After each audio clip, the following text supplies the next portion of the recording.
Hi, Wednesday morning.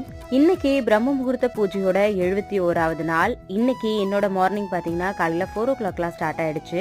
காலையிலே எழுந்திரிச்சு குளிச்சுட்டு இன்னைக்கு வழக்கம் போல் 4:40க்குள்ள நல்லபடியாக பிரம்ம முகூர்த்த பூஜையை பண்ணி முடிச்சிட்டேன். நம்மளுடைய சப்ஸ்கிரைபர்ஸ் சில பேர் கேட்டிருந்தீங்க, அக்கா வாசக்கதவை ஏன் திறக்காமலே நீங்கள் பிரம்ம முகூர்த்த பூஜை பண்ணுறீங்க அப்படின்னு சொல்லிட்டு. முன்னாடியெல்லாம் வீட்டு வாசக்கதவை ஃபுல்லாக திறந்து வச்சு தான் பிரம்ம முகூர்த்த பூஜை பண்ணுவேன். ஆனால் இப்போலாம் கொஞ்சம் சேஃப் இல்லாத மாதிரி இருக்குது. அதனால் பார்த்தீங்கன்னா காலையில் என்னோட வீட்டு கதவை சாத்தி வச்சுட்டு தான் நான் பிரம்ம முகூர்த்த பூஜை பண்ணுறேன். அதே தான் நிறைய பேரும் கேட்குறீங்க, அக்கா கிராமத்தில் இருக்கோம் அப்படின்னு சொல்லி கேட்குறீங்க. உங்களுக்கு எது கம்ஃபர்டபுளாக இருக்கும் நீங்கள் அதே மாதிரி வந்து பண்ணுங்கள். ஏன்னா நீங்கள் 6 மணி 7 மணி அப்படின்னும் போது நிறைய பேர் முடிச்சுட்டு இருப்பாங்க. காலையில் 4 மணிக்கு எந்திரிச்சு கதவு திறந்து வச்சுருக்கும் போது கண்டிப்பாக சேஃப் இல்லை அப்படின்னு தோணுச்சுன்னா நீங்கள் கதவை மூடி வச்சுட்டு பிரம்ம முகூர்த்த பூஜை பண்ணுங்கள். இன்றைக்கி யாரெல்லாம் பிரம்ம முகூர்த்த பூஜை பண்ணீங்களோ எல்லாருடைய வேண்டுதலும் சீக்கிரமாகவே நிறைவேறணும் அப்படின்னு சொல்லிட்டு நானுமே எல்லாருக்காகவும் ப்ரேயர் பண்ணியிருக்கேன். தேங்க்யூ.